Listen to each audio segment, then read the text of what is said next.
La reconciliación de todas las cosas. La reconciliación de todas las cosas.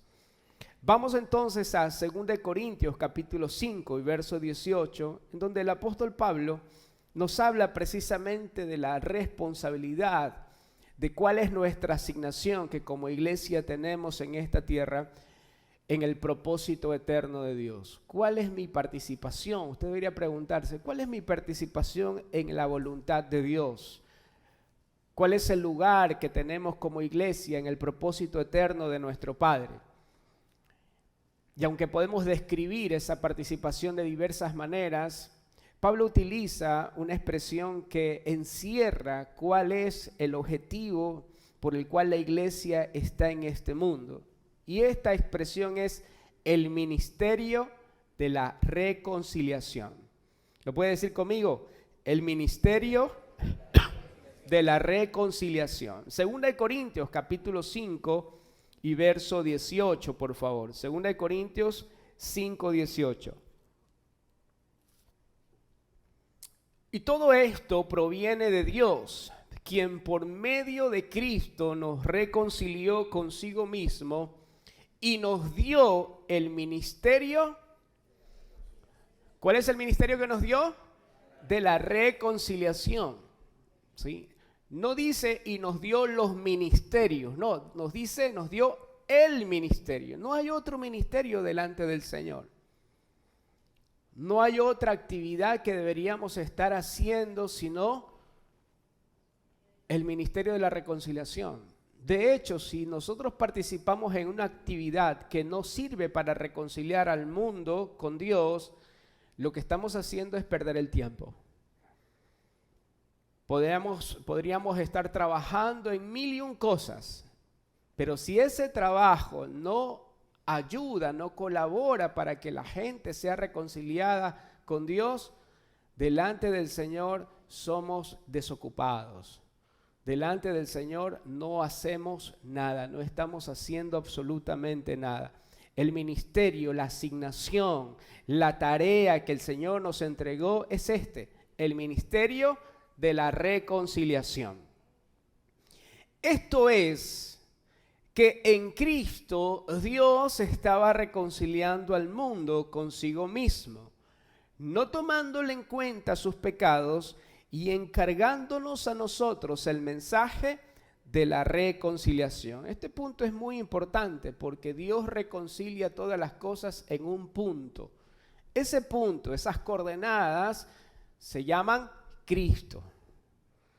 De tal manera que nuestro trabajo como profesionales en el Evangelio, no solo hablo de los pastores, sino de toda la iglesia, nuestro trabajo no es reconciliar a un hombre con otro hombre, no es reconciliar al esposo con la esposa, no es reconciliar a los padres con los hijos, no, nuestro trabajo es reconciliar todas las cosas en Cristo.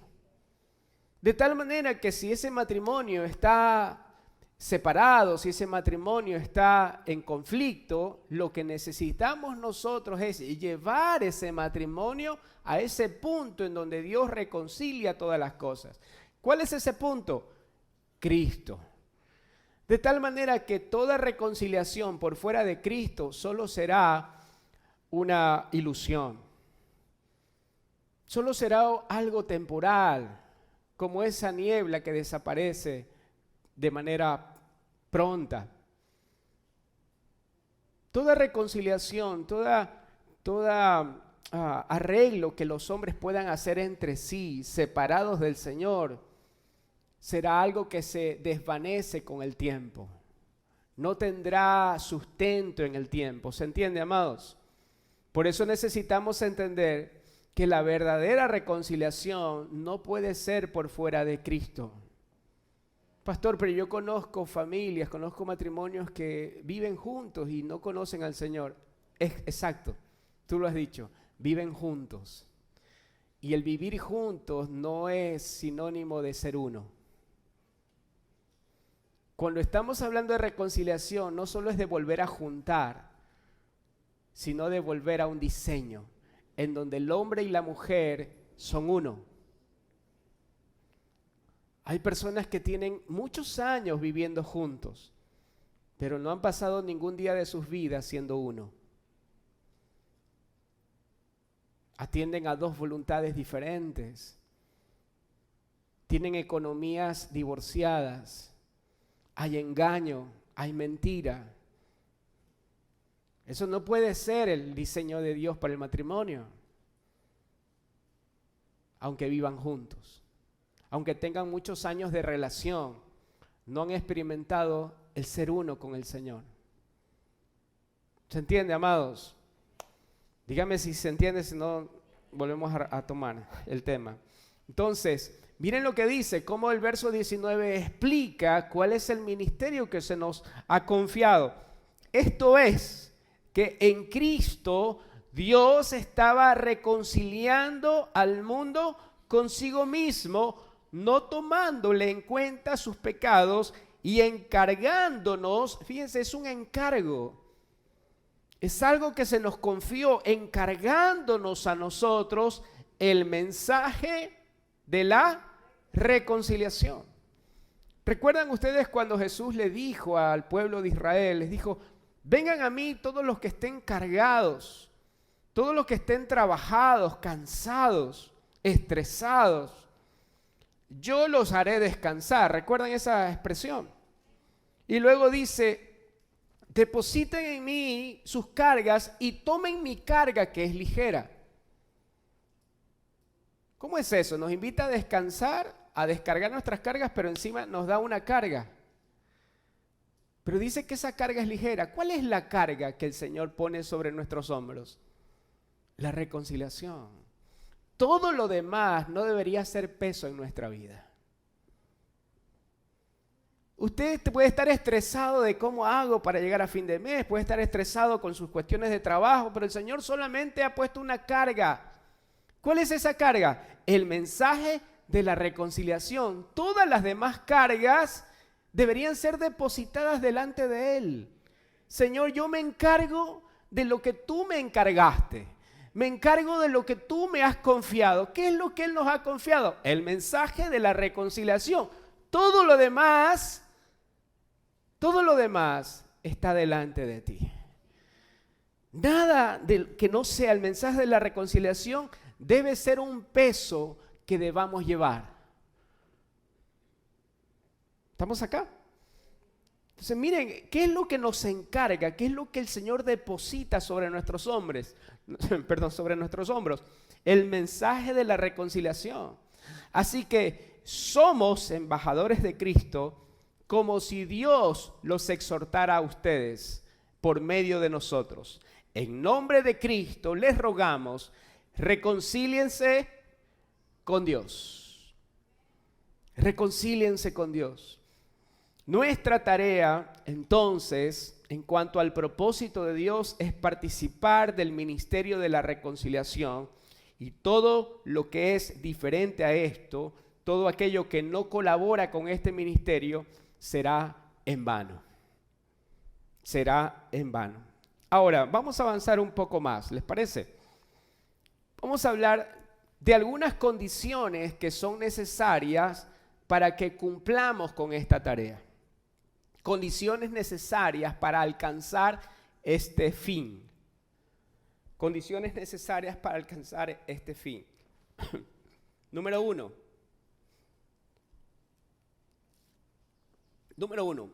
para participar del ministerio de la reconciliación, debemos tener entendimiento del diseño original. Para participar del ministerio de la reconciliación, necesitamos tener entendimiento, necesitamos conocer cuál es el diseño de Dios para todas las cosas. Isaías, capítulo 51, verso 1 al 3. Mientras usted lo busca, mientras usted lo lea ya.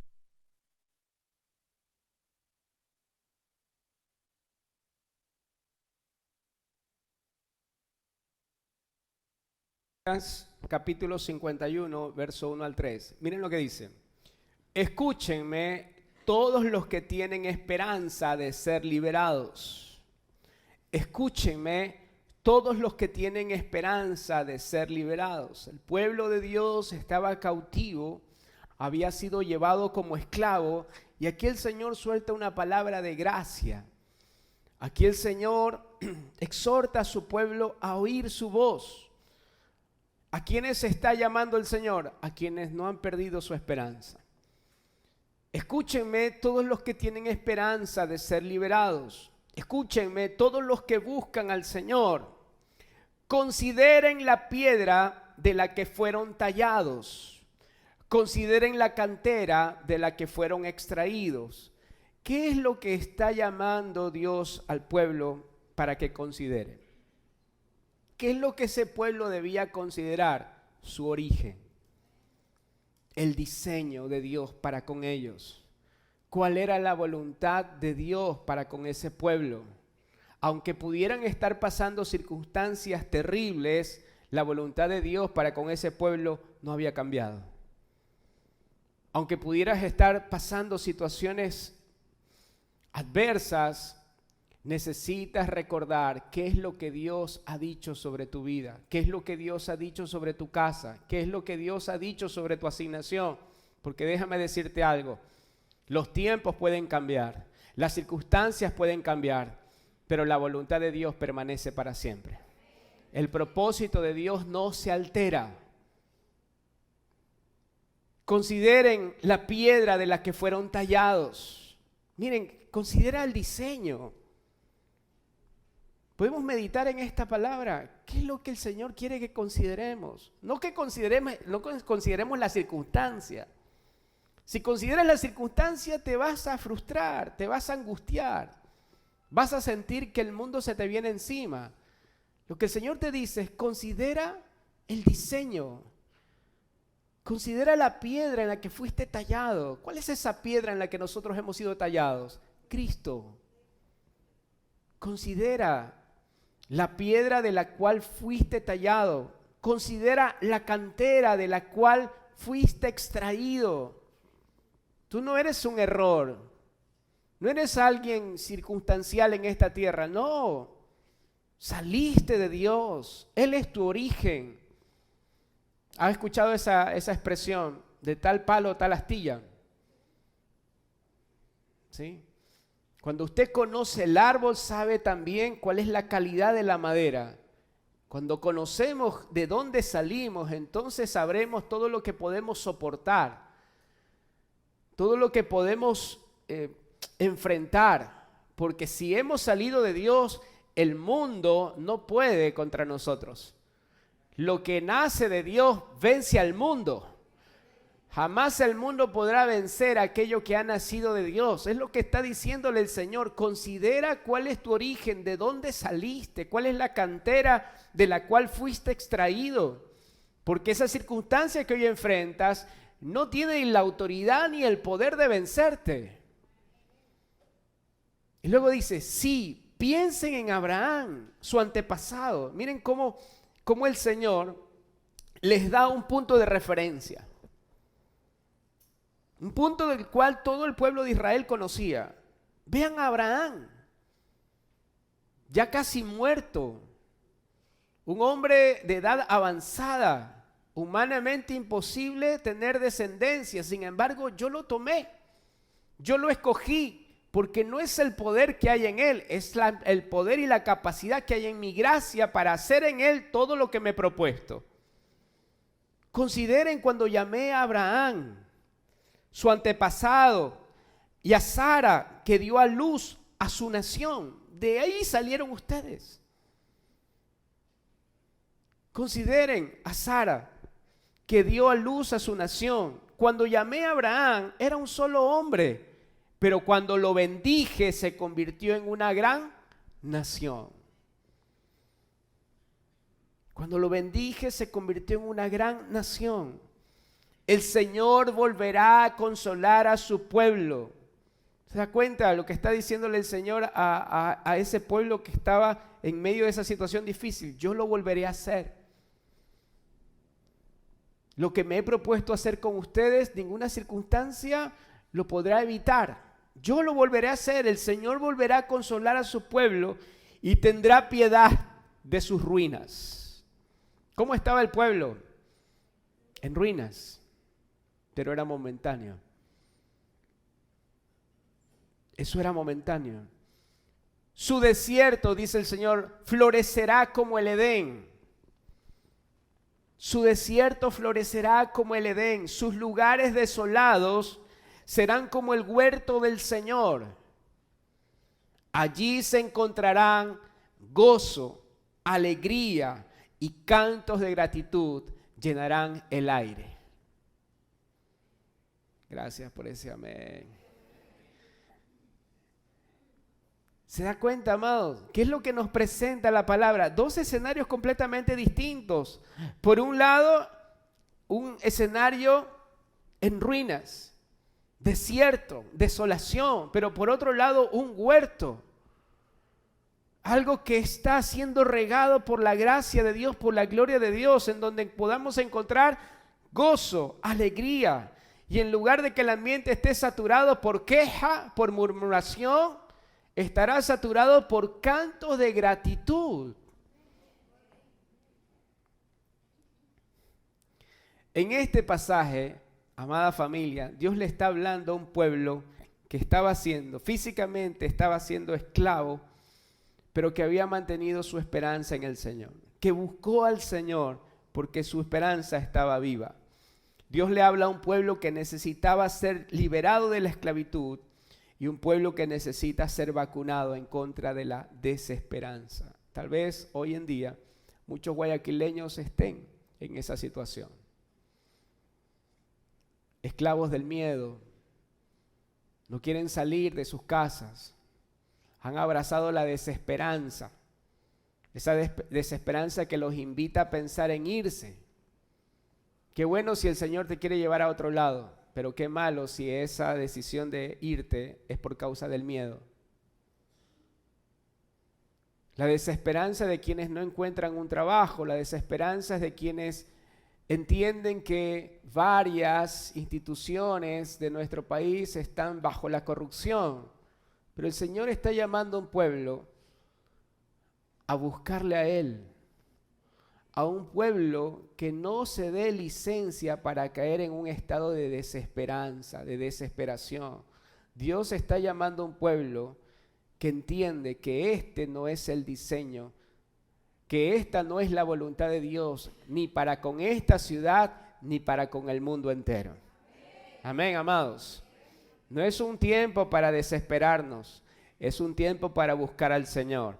Es un tiempo para reconocer que su diseño y que su voluntad prevalecerán en contra de todo aquello que el mundo quiere ofrecernos como realidad. Dios le habla a un pueblo que necesita recuperar la esperanza. Dios le dice, miren a sus orígenes, miren la roca de donde fueron tallados. Dios le habla a quienes mantenían la esperanza puesta en Él. La palabra dice que los que tienen esperanza buscan al Señor, pero los que se han resignado viven en función de sus circunstancias. Los que se han resignado, ¿sí?, vivirán en función de aquello que les acontece. Este pasaje, amados, sirve para que el pueblo sea exhortado por la voz de Dios. Dios le está diciendo a su pueblo que la clave para recuperar su libertad es volver al origen, es volver al diseño. Este pueblo necesitaba buscar al Señor porque solo en el Señor podría encontrar el diseño que había en su corazón para este pueblo. Lo que nos dice esta escritura es que si nosotros queremos disfrutar de una ciudad de paz, de un país en donde ya la corrupción solo sea historia, de una nación en donde por las calles hayan alegría, gozo y aire de gratitud, necesitamos volver al Señor. En Él está la ciudad que nosotros anhelamos para nuestros hijos. En Él, no en otro país, en Él está lo que nosotros necesitamos para vivir reposadamente, para vivir en paz. En Él, no en un alcalde que viene, no, en el Señor. En el Señor está. esa nación que estamos esperando, que no es una nación terrenal. Sí, somos de Guayaquil y amamos esta ciudad, pero hay una nación que es mayor. Esa nación mayor es una nación celestial, es la ciudad santa. Esa ciudad es la iglesia. Cuando la iglesia busca al Señor, toda la sociedad sufre una transformación. Y entonces se cumple la oración que Jesús hizo, que sea en la tierra como en el cielo. Amén, amados.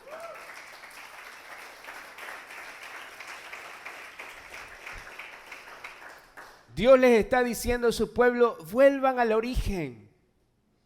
Vuelvan al origen. No hay razón para que sigan viviendo en esa forma. No hay razón para que sigan viviendo en la esclavitud. No se resignen a eso. No es mi voluntad. No hay razón para que sigan viviendo en escasez. No hay razón para que sigan viviendo en ruinas. No hay razón para abrazar la desolación, porque ese no es mi diseño para con ustedes. Miren, volvamos a leer este verso. El Señor volverá a consolar a su pueblo y tendrá piedad de sus ruinas. Su desierto florecerá como el Edén, sus lugares desolados como el huerto del Señor. Allí se encontrará gozo, alegría, cantos de gratitud llenarán el aire. Sí, ve, hay una gran diferencia entre estas dos expresiones. Como empieza el texto, ruina, desierto y desolación, pero como termina, en gozo, alegría y cánticos de gratitud. Amados, como iglesia tenemos la enorme responsabilidad de conducir a un mundo que está en ruinas, de guiar a un mundo que está en la desolación hacia una realidad que es en Cristo. Esa realidad es gozo, alegría y cantos de gratitud. Esa es nuestra responsabilidad. Pero si nosotros caemos en la desolación, si nosotros caemos en la desesperanza, el mundo queda sin esperanza. Si ese gozo del que hablamos no puede ser expresado a través de nosotros, ¿cómo le podemos pedir al mundo que viva de otra manera? Como iglesia tenemos la gran responsabilidad de conducir al mundo desde la tierra de la desolación, desde el desierto en el que hoy se encuentra, hacia el huerto de Dios. Ese huerto de Dios no es una tierra prometida, ese huerto de Dios es su realidad en nosotros. Él es nuestra tierra prometida. Dios le dice a ese pueblo, miren el diseño, miren al Edén, miren el paraíso que yo pensé para ustedes. Vuelvan al huerto que yo diseñé para mis hijos. ¿Cómo era el huerto del Edén? Necesitamos recuperar ese diseño. ¿Cómo era el huerto del Edén? Edén significa delicia. Delicia. ¿Habrá delicia en nuestra tierra? Aparte del encebollado, ¿habrá delicia en nuestra tierra? Hablo de una tierra altamente productiva, hablo de una tierra fructífera. Ese Edén significa delicia, significa ternura, suavidad. Edén literalmente significa el jardín de las delicias. Eso es lo que Dios contempló para el hombre. Es lo que el Padre dispuso para sus hijos. No podemos conformarnos con nada menos que eso. En este lugar toda la provisión estaba garantizada. Si usted lee, no tengo el tiempo de leerlo, pero si usted lee, por favor, vea los primeros capítulos del Génesis, todo lo que Dios pensó para el hombre. En ese lugar había oro, minerales, piedras preciosas, ríos bañaban toda esa tierra. Era un lugar de deleite. Toda la provisión estaba garantizada. El hombre no tenía que trabajar para ganarse el pan, no. El hombre trabajaba en este ámbito de deleite. El Edén era un lugar donde no había necesidad de nada. El Edén era un lugar en donde no había necesidad de nada. ¿Sabe dónde el mundo debería haber un Edén? En la reunión de los santos. Pero cuando convertimos la reunión de los santos, ¿sí?, en la reunión de nuestras necesidades, es porque no estamos viviendo esa realidad. Entonces, en donde la gente que viene debería experimentar ese Edén, cuando los santos se reúnen. Porque en la presencia de Dios no existe ya necesidad. El Edén era un lugar donde no había necesidad de nada. Amado, ¿ha escuchado esta expresión? No es rico el que más tiene, sino el que menos necesita. Bueno, ese es el Edén. Es el lugar en donde no necesitamos absolutamente nada más. Edén es un lugar de gozo, de alegría, de alabanza. Es un lugar de canto. Esa es la verdadera riqueza. Esa es la verdadera riqueza. Pero el sistema del mundo se encarga de improntar en nuestra mente que siempre necesitamos algo más. Y por favor, no estamos hablando de conformismo, estamos hablando de entender todo lo que en Cristo nos ha sido concedido. Por esta vida abundante, la vida abundante de Dios, solo puede ser una realidad en nuestra vida, no cuando leemos la Biblia tan solo, sino cuando empezamos a comprender todo lo que en Cristo nos ha sido concedido. Esta vida abundante no es solo algo que debemos leerlo, sino es una realidad que en Cristo debemos disfrutar. Antes de que el mundo pueda disfrutar de esta realidad debe ser disfrutada por la iglesia. Cristo es nuestro Edén, en Él todas las cosas nos han sido concedidas. Desde esa realidad en Cristo necesitamos trasladar al resto de la creación a la plenitud que hay en Él. Desde esa realidad que hay en Cristo necesitamos trasladar al resto de la creación a la plenitud que hay en Él. Pero ¿cómo la creación se va a acercar al Creador si ve en nosotros gente, ¿sí?, gente que gira alrededor de una necesidad? Si no entendemos el diseño original, si no entendemos la plenitud que hay en Cristo, ¿cómo podemos transmitir un mensaje de plenitud si vivimos como necesitados? ¿Cómo podemos traer un matrimonio a Cristo si lo que ese matrimonio ve es conflicto en nosotros? ¿Cómo podemos traer un matrimonio a la plenitud que hay en Cristo si esa plenitud no es evidenciada a través de una relación como la de un hombre y una mujer en el Señor? ¿Se entiende, mis amados?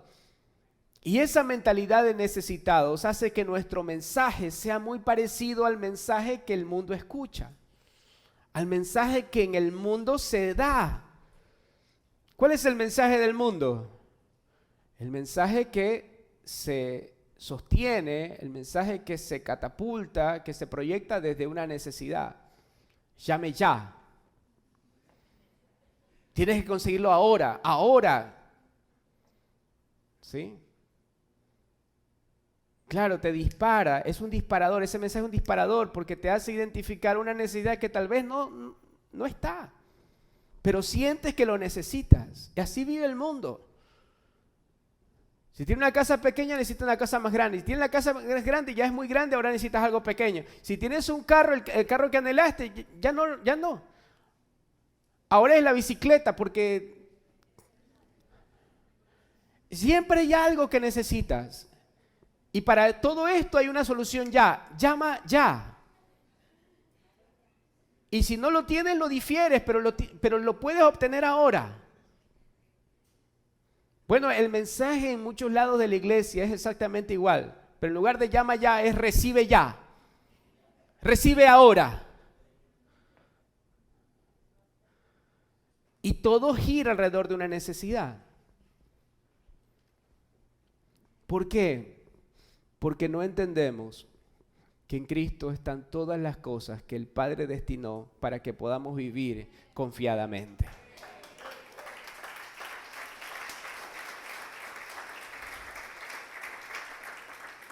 Por lo tanto, mis amados hermanos, para que podamos colaborar con esta reconciliación, debemos tener un entendimiento claro acerca del diseño original, del diseño de Dios, para que el mundo pueda tener una esperanza.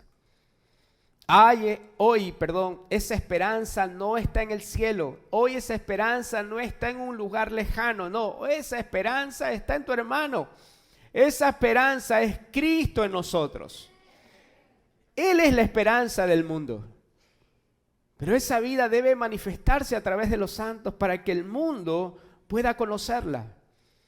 Así como Israel debía buscar al Señor para recuperar la esperanza, así la iglesia debe volver sus ojos al Señor, no para recuperar, sino para manifestar la esperanza de gloria que es Cristo en nosotros.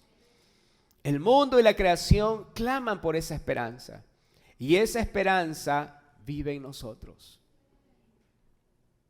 Eso debe darnos un peso de responsabilidad. Debe generar en nosotros un impulso, como dice el apóstol Pablo, su amor nos obliga. Cuando entiendes lo que portas, hay un peso de responsabilidad sobre tu vida. Pero necesitamos entender que lo que no vivamos nosotros como iglesia, no podemos esperar que el mundo lo viva. Lo que nosotros como iglesia no estamos disfrutando en Cristo, no podremos exportarlo al mundo. Gracias. No podríamos exportarlo al mundo. Si queremos ver un mundo mejor, si queremos ver una ciudad de paz, una ciudad de alegría, necesitamos como iglesia entender y experimentar el gozo, la paz, la vida abundante que hay en Cristo. Y no estamos hablando del gozo de la reunión, no. Estamos hablando del gozo de la plenitud de Dios. Estamos hablando del gozo de aquel que no necesita nada más, porque sabe que en Cristo lo tiene todo. ¿Sabe? Y este es un condicionante para disfrutar la paz que en Cristo tenemos, el entendernos completos. Nadie puede estar en paz si cree que le hace falta algo. La ausencia de paz es un espíritu, el espíritu del mundo. No estoy hablando de un demonio, estoy hablando de un patrón de pensamiento. La gente en el mundo vive siempre como si algo le faltara. Y claro, le falta todo, le falta Cristo, pero nosotros no podemos vivir así. En Él estamos completos, en Él somos perfectos. Amén, amados. De ese gozo estamos hablando, del gozo de aquel que sabe que no necesita nada, porque sabe que en Cristo lo tiene todo. Ese es el entendimiento del diseño original. Adán no estaba estresado porque le hacía falta algo, no. Adán lo tenía todo en ese huerto. Y vemos el Edén recreado en la vida de Cristo. Jesús no murió por un estrés, no murió por estrés. Jesús murió por cumplimiento. Él no vino a la tierra a conseguir algo, a ganarse algo, no. Él vino a la tierra a darse por completo. Solo aquel que se sabe pleno vive en función de darse y no de recibir. Cuando no entendemos la plenitud que hay en Cristo, vivimos en función de obtener algo de los demás, en lugar de poner nuestra vida en servicio por nuestro prójimo.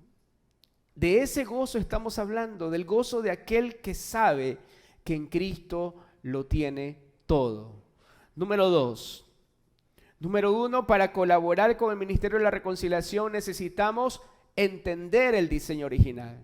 Necesitamos volver al diseño de Dios. Número 2, para colaborar con este ministerio, el Ministerio de la Reconciliación, debe haber una comprensión de cuál es el rol, cuál es la función y la asignación de la iglesia. Y aquí nos vamos a detener un momento porque hay mucha tela que cortar. Hoy vamos a ver solamente un literal de todo lo que significa nuestra asignación como iglesia en el ministerio de la reconciliación. Efesios capítulo 1 y verso 18. El primer punto acerca de nuestro rol en el ministerio de la reconciliación es entender que tenemos un llamado. ¿Qué es lo primero que usted necesita entender? Que tiene un llamado de parte de Dios. Efesios capítulo 1 y verso 18. Pido también, dice Pablo, que les sean iluminados los ojos del entendimiento del corazón para que sepan a qué esperanza Él los ha llamado. Para que sepan, ¿qué debo saber? La esperanza para la cual fui llamado. Esa esperanza no es lo que yo espero de Dios, no, esa esperanza es lo que Dios espera de su iglesia. Lo que Pablo pide es que nuestro entendimiento sea alumbrado para que podamos saber cuál es el llamamiento celestial sobre nuestra vida. ¿Qué es lo que Dios espera de nosotros? Es lo que pide Pablo. Pide por entendimiento, que se le alumbren los ojos del corazón a la iglesia para que podamos conocer, para que podamos saber cuál es la esperanza para la cual nosotros hemos sido llamados. ¿Se entiende? ¿Y cuál es la riqueza? Miren, porque esa esperanza está basada no en nuestra capacidad, sino en sus riquezas en gloria. Es decir, Dios no espera nada de nosotros que ya no nos haya sido provisto en Cristo. Todo lo que Dios espera de nosotros es el fruto de lo que Él sembró en nuestra vida. Lo que Él espera es la cosecha. Lo que Él espera recibir es el incremento de lo que Él sembró en nosotros. Que se nos abran los ojos del entendimiento para que sepamos la esperanza por la cual hemos sido llamados y cuál es la riqueza de su gloriosa herencia entre los santos y cuán incomparable es la grandeza de su poder a favor de los que creemos. Dios depositó en nosotros un tesoro, una riqueza incalculable. Esa vida tiene toda la autoridad y el poder necesario para que la voluntad de Dios se cumpla en esta tierra. ¿Qué es lo que Dios está esperando? Que esa autoridad, que ese poder, que esa riqueza se manifieste. Esa es la esperanza de Dios. Dios tiene una expectativa. Dile a la persona que tiene a su lado, Dios tiene una expectativa contigo. Tal vez viniste a la reunión porque tienes una expectativa con Dios, sí, pero Dios tiene una expectativa con tu vida. Dios tiene una esperanza para con su iglesia en la tierra, por eso usted está acá. ¿Cuál es la riqueza de su gloriosa herencia entre los santos? ¿Y cuán incomparable es la grandeza de su poder que actúa en favor de nosotros los que creemos? Ese poder no es cualquier poder. Ese poder no es cualquier poder. Ese poder es la capacidad, la fuerza grandiosa y eficaz que Dios ejerció en Cristo cuando lo resucitó de entre los muertos y lo sentó a su derecha en las regiones celestiales. Amado, ese es el poder que venció la muerte. Ese es el poder que venció el pecado. Ese es el poder que sacó a Jesucristo de la tumba y lo llevó a estar sentado hoy por encima de todo lo que se nombra. Ese poder actúa en nosotros, en su iglesia. ¿De qué podríamos temer si entendiéramos que tenemos ese poder? ¿Sabe el Señor que no lo decimos por jactancia? Pero en el Señor hemos enfrentado gente mala, gente peligrosa, que ante una palabra del Señor son como niños. Como niños. Hemos estado delante de sicarios, hemos estado delante de narcotraficantes. El pastor Sergio un día estuvo en la casa de un sicario y el sicario le puso aquí la pistola aquí en la mesa. Y ahí corría el pastor. No, le puso la pistola aquí en la mesa. Y le dijo, ¿no sabes quién soy yo? Y el pastor Sergio, ¿y tú tampoco? No sabes el tipo de poder que hay en nosotros. Y eso no quiere decir, mi amado hermano, que en algún momento no puedan tocar este cuerpo corruptible, pero la vida incorruptible, la vida indestructible que en Cristo tenemos, jamás la podrán tocar. Jamás la podrán tocar. Miren lo que dice. Ese poder es el poder que Dios ejerció en Cristo cuando lo resucitó entre los muertos y lo sentó a su derecha en las regiones celestiales, muy por encima de todo gobierno, de toda autoridad, de todo poder, dominio y de cualquier otro nombre que se invoque, no solo en este mundo, sino también en el venidero. Dios sometió todas las cosas al dominio de Cristo y lo dio, por favor preste atención a esta última parte, y lo dio como cabeza de todo a la iglesia. La iglesia, que es su cuerpo, ¿qué es? Una reunión de hermanitos que se reúnen cada domingo a cantar. ¿Qué es la iglesia? Díganlo por favor. Es la plenitud de aquel que lo llena todo por completo. Esa es la iglesia. No es la casa de los imperfectos, no es un hospital en donde viene la gente dolida del alma. Todo eso puede ser la etapa inicial. Eso es la recepción. Pero cuando empiezas a entender la vida que te ha sido dada, empiezas a entender que tú y yo somos la plenitud de aquel que lo llena todo en todos. Eso es la iglesia. Es el cuerpo de Cristo. No somos un montón de necesitados y acontecidos, víctimas del sistema. No, la plenitud de Cristo. Fuimos llamados bajo una esperanza y esta esperanza no es en primer lugar lo que nosotros esperamos de Dios, sino lo que Él espera de nosotros. Esa esperanza no nos deja esperando que Dios haga algo, sino es que entendemos por esa esperanza que Dios espera de nosotros que cumplamos con su voluntad en la tierra. Como iglesia hemos orado mucho tiempo porque Dios haga algo por nuestro país, que Dios haga algo por nuestra ciudad. Pero amado, tengo que darte una noticia. Hemos orado tanto tiempo para que Dios haga algo por el mundo, pero tengo que darte una noticia. Ya Dios ya lo hizo. Dios ya lo hizo. Dios ya hizo todo lo que tenía que hacer por el mundo. Dios ya hizo todo lo que tenía que hacer por esta ciudad. Dios ya hizo todo lo que tenía que hacer por esta nación. Juan 3:16 dice, porque de tal manera amó Dios al mundo que ha dado a su Hijo, a su único Hijo, para que todo aquel que cree en Él no se pierda, mas tenga vida eterna. ¿Qué más le podemos pedir al Padre si Él lo ha dado todo en su Hijo? Si entendiéramos Juan 3:16, si entendiéramos el precio que Dios pagó por la salvación del mundo, si entendiéramos cuánto amó Dios al mundo, no volveríamos a pedirle a Dios que haga algo más por el mundo. La falta de entendimiento acerca de Juan 3:16, la falta de entendimiento acerca de la obra de Cristo en la cruz, hace que sigamos pidiendo que Dios haga un cambio en nuestra ciudad, hace que sigamos pidiendo que Dios alcance a los perdidos, etcétera, etcétera, etcétera, sin entender que Él ya lo hizo y que ahora la iglesia necesita manifestar la obra consumada de Cristo en la cruz.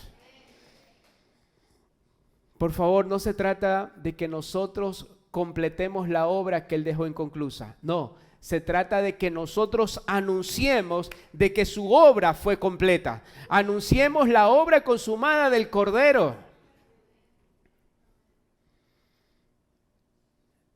Y termino con este último punto. Este llamado incluye plena provisión y poder. Este llamado incluye plena provisión y poder. ¿Qué somos nosotros? La plenitud de Cristo. Y en esa plenitud está todo lo que necesitamos para hacer la voluntad de Dios. Este llamado incluye, ¿qué cosa? plena provisión y poder. Este llamado se sustenta en la autoridad y en el poder que hay en el Hijo. Es una autoridad suprema sobre todo lo que se nombra, sobre todo dominio, gobierno, aquí en la tierra, en los cielos y debajo de la tierra. La iglesia, que es su cuerpo, es la plenitud de la cabeza, que es Cristo.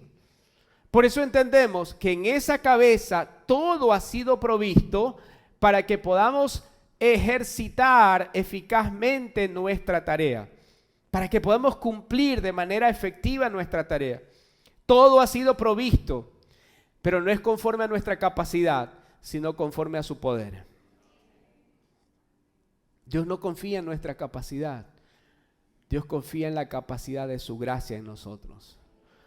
Dios confía en la capacidad de la vida de su Hijo en nosotros. Por eso es que Él tiene una esperanza. Por eso es que Él tiene una expectativa. No es porque somos una mega iglesia que podemos impactar a nuestra ciudad.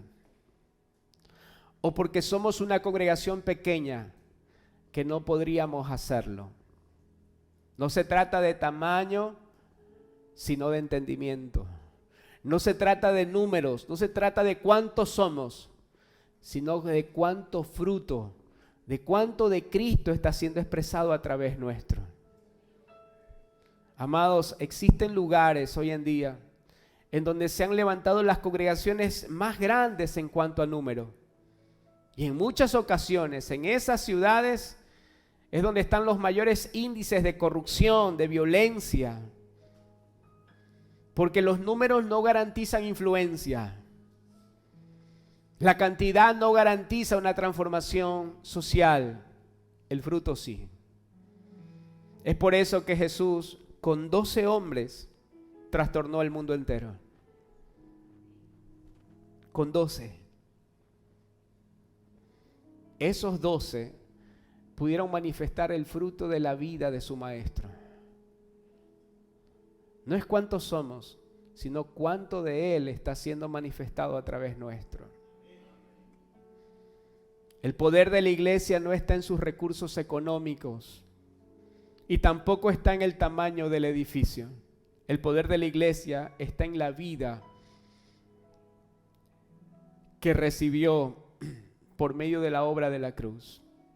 El poder de la iglesia está en la vida que porta. Al darnos su vida, Cristo nos ha provisto de todo lo que necesitamos para hacer su voluntad en esta tierra. Este llamado se sustenta no en nuestras propias fuerzas, sino en la autoridad que hay en su nombre. La iglesia tiene el poder y la autoridad que hay en Él para cumplir con su llamado en esta tierra. Ese poder que hay en su nombre puede hacer cualquier cosa con lo que tiene a la mano. ¿Saben lo que dijeron sus discípulos cuando estaban siendo entrenados por el maestro? El maestro les dijo: denles de comer a toda esa multitud, miles de personas. Y los discípulos dijeron: Señor, ¿qué podemos hacer si solo tenemos unos cuantos panes y unos cuantos peces? ¿Qué podríamos hacer con esto? ¿Qué podríamos lograr con tan poco? Así también nosotros en ocasiones nos preguntamos: ¿qué podríamos hacer si tenemos tan poco? ¿Qué es esto para tanto que hay que hacer? ¿Te ha pasado esa idea por la cabeza? A mí me ha pasado y me seguirá pasando hasta que el Señor complete su obra en mí. ¿Qué podríamos hacer ante tal necesidad con tan poco? ¿Cómo hacemos para trastornar el mundo si no sabemos cómo vamos a hacer en primer lugar para llegar a fin de mes? ¿Cómo hacemos para llenar una ciudad del evangelio si no sabemos cómo vamos a pagar el mes de este edificio? ¿Cómo hacemos tanto con tan poco? ¿Cómo hacemos para transformar una sociedad corrupta?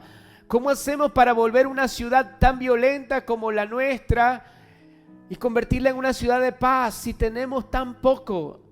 Si no somos muchos, si no somos una mega iglesia, ¿cómo hacemos, Señor?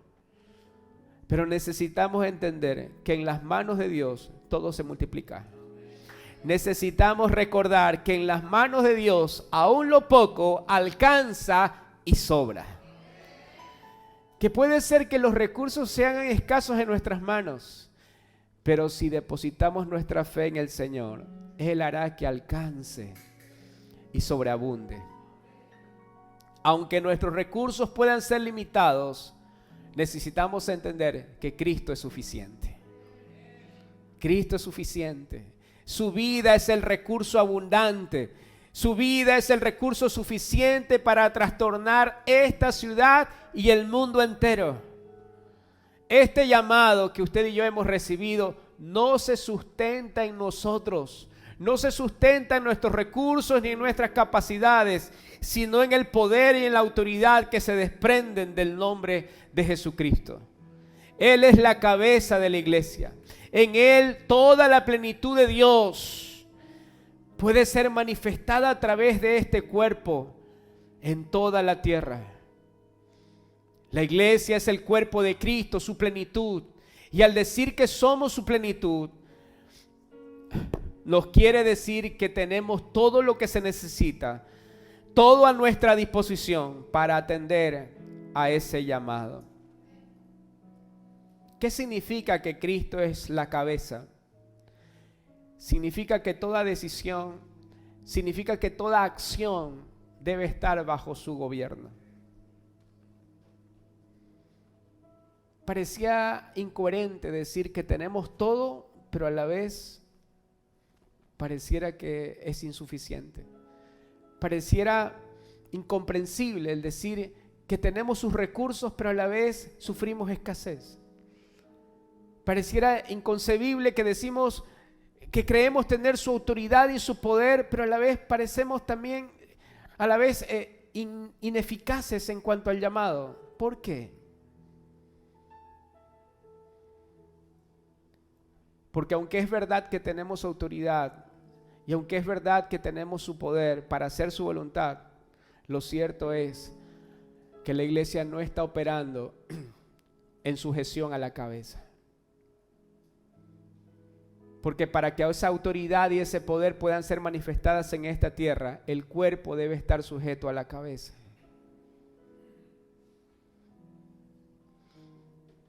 Si como cuerpo nos sujetamos a la cabeza que es Cristo, entonces veremos en nuestros días cómo todas las cosas son reconciliadas con Él. Si como cuerpo nos sujetamos a la cabeza que es Cristo, la autoridad que hay en Él nos permitirá ver cómo toda la creación es conciliada con el diseño original.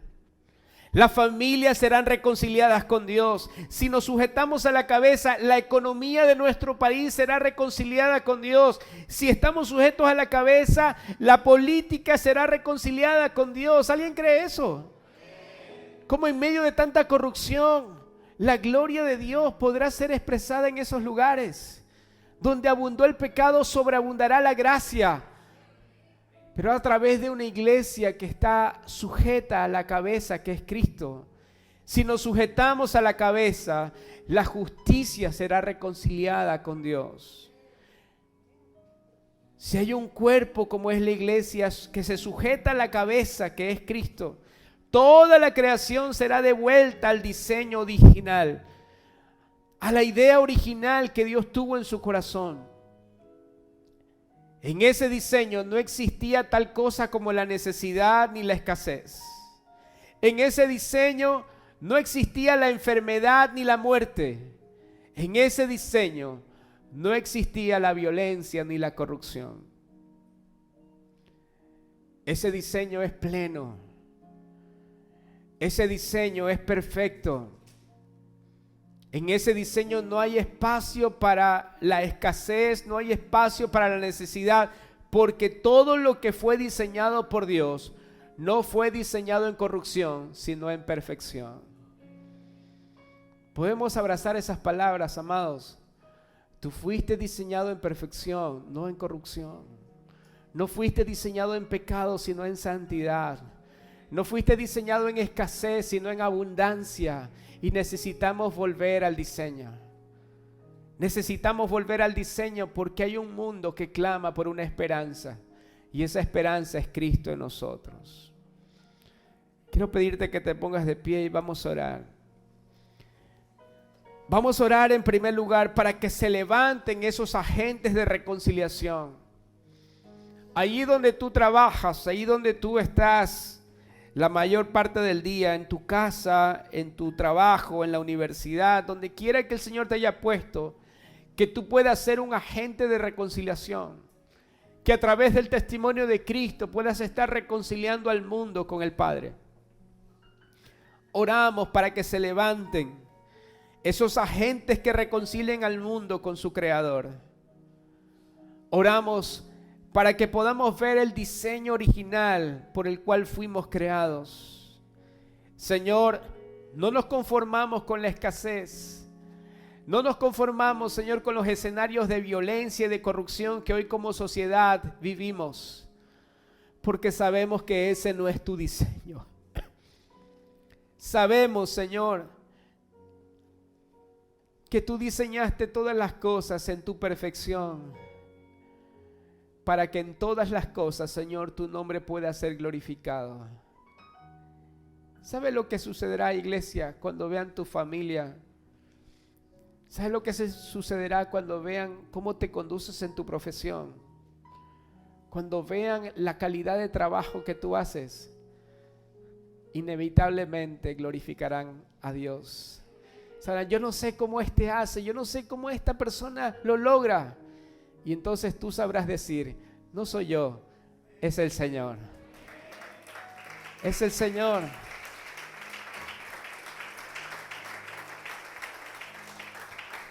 Oramos para que este cuerpo actúe en sujeción a la cabeza, para que toda la autoridad y el poder que en Cristo nos ha sido confiada pueda ser expresado, Señor, en esta tierra.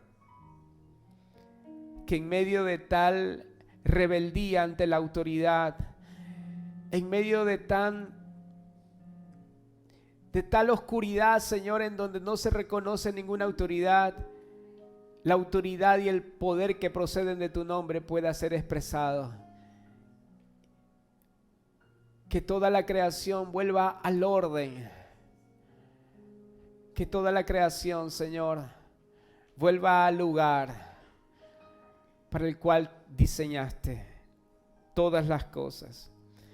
Oramos, Señor, para que todo regrese al Edén, para que todo vuelva a tu huerto, para que la angustia, la desolación, el desconsuelo sean transformados en alegría, en gozo, para que la murmuración, para que la queja sea transformada, Señor, en una voz de gratitud, para que el aire que respiremos en estas calles de nuestra ciudad sean aires de gratitud a tu nombre. Oramos, Señor, para que la tierra desértica sea transformada en el huerto de la delicia. Sea transformada, Señor, en el huerto en donde podemos disfrutar de tu presencia. Oramos por nuestra ciudad, por nuestra nación. Y declaramos, Señor, que en esta tierra se hace como en el cielo. Que tu voluntad, Señor, es cumplida en esta ciudad, así como lo es en el cielo. Oramos para que tu reino, Señor, sea expandido en cada familia, en cada barrio, en cada sector de esta ciudad y de todas las naciones en el mundo entero. Gracias, Señor, por mostrarnos tu diseño. Ahora, Señor, queremos responder a tu llamado y mostrarle al mundo lo hermoso y lo precioso que tú eres. En el nombre de Cristo Jesús. Amén y amén.